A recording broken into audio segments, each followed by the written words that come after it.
Hey there everyone, it is Petrifying Pumpkins here, back with another update on Firewall Zero Hour. So, a subscriber to my channel has recently brought to my attention that there was some brand new off-screen footage shown of Firewall Zero Hour at an event, and after doing some googling I found it on YouTube on a channel called PlayStation Prospect, and that channel sourced the video from a French website called jeuxvideo. I think that's how you pronounce it.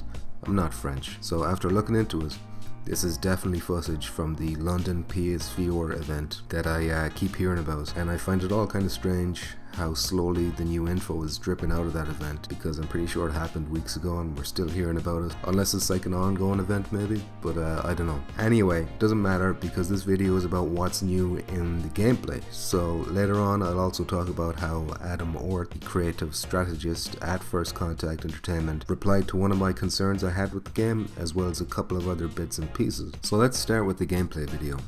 Now first of all, this is off-screen footage and there's a huge glare on the screen, and at one point you just even see the reflection of this cameraman, recording on his phone. So in other words, this is the worst possible way to view this game, but we are dying of thirst in the desert, so we'll take any drop of water we can get, even if it's a bit pissy. So with that out of the way, let's talk gameplay. So the player starts off in a bedroom. So now this is the same mansion map that we've seen at the reveal, and as far as I know, no other maps have been revealed yet. First thing that caught my eye here was that each of the player's teammates had a name and a little avatar over their head. So it was a bit tricky to make out, but I believe the teammates were all called Ben, Julian and Josh, or maybe Josho. The actual avatars then were little small portraits of the characters' faces. So we already know that Firewall has a similar system to Rainbow Six Siege, where you pick characters instead of creating them or play as random generic soldiers. So I wonder, are Ben, Julian and Josh the names of 3 of those characters, or are they simply the real names of the people who are demoing the game or something like that? We already know there is an Australian character called Skip that you can select, so it's possible we now know 4 characters in total. What we don't know is what special ability each character has, however. Anyway, moving on, it seems this player is on the attacking team based on the way they move throughout the mansion, rather than setting up a defensive position. Now if you pay attention here, you can see other players turning their flashlights on and off, and light flashing across the walls ahead. So there is a good chance that your flashlight can and will give away your position, so you'll have to use it very carefully. We don't yet know if the flashlight can have maybe like a blinding effect when shined in an enemy's eyes, like in something like Battlefield 3 maybe, so it could be useful in combat too. You can see the grenade arc here, which I'll talk about more in a bit, but watch what happens as he goes to the door here. We can see that there is a hood attached to the rear of his weapon, so it gives you the ammo count up on top, but more interestingly below it are 2 more counters. One is labelled as L1 and the other is labelled as L2. So we know from my previous Firewall video that L2 is in control of the grenade, so that must be the grenade counter. But what about L1? It's hard to say for sure, but it could be non-lethal grenades maybe, like flashbangs or smoke grenades, or it might be this character's special ability. We know characters have special abilities, but we don't know how they are activated. It could be that L1 is the way we do it.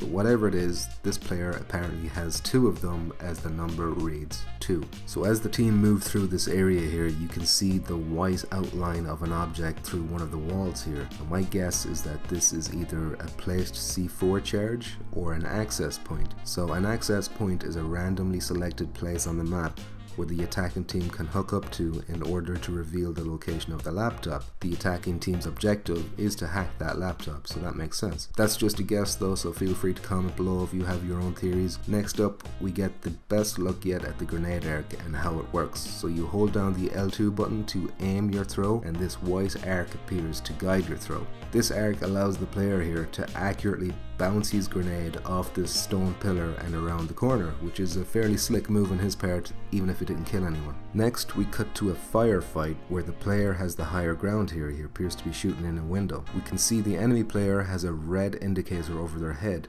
though it's too far away to see what exactly it is at this point. One other interesting thing can be seen in this room.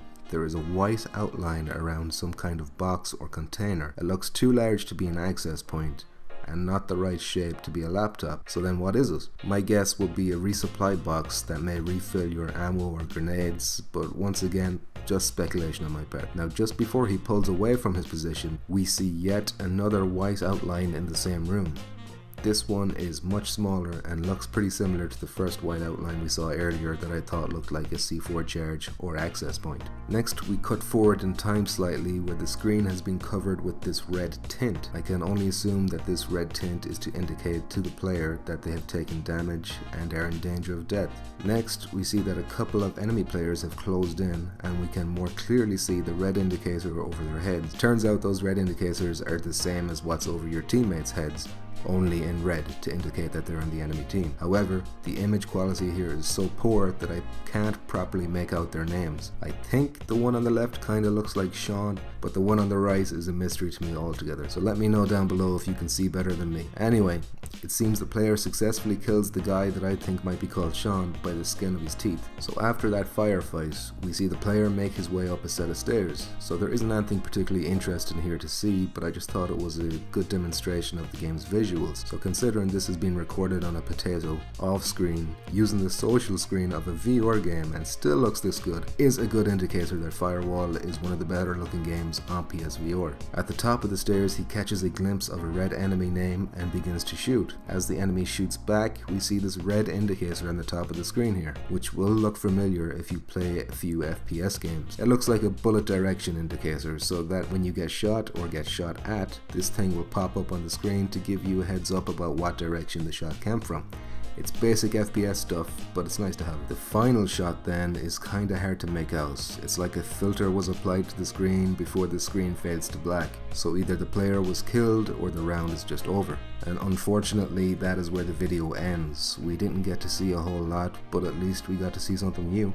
If I missed anything, then be sure to let me know in the comments. But we aren't done just yet. I've got a couple of scoops for you guys straight from Orth himself. So, about 2 months ago, I met a post over on the PSVR subreddit called A Slight Concern About Firewall Zero Hour. So long story short, my concern was about DualShock 4 versus the aim controller and whether one might have an unfair advantage over the other. Of course, I got downvoted for daring to raise a potential criticism of the game, and that was that. But then, 1 week ago, I got a notification.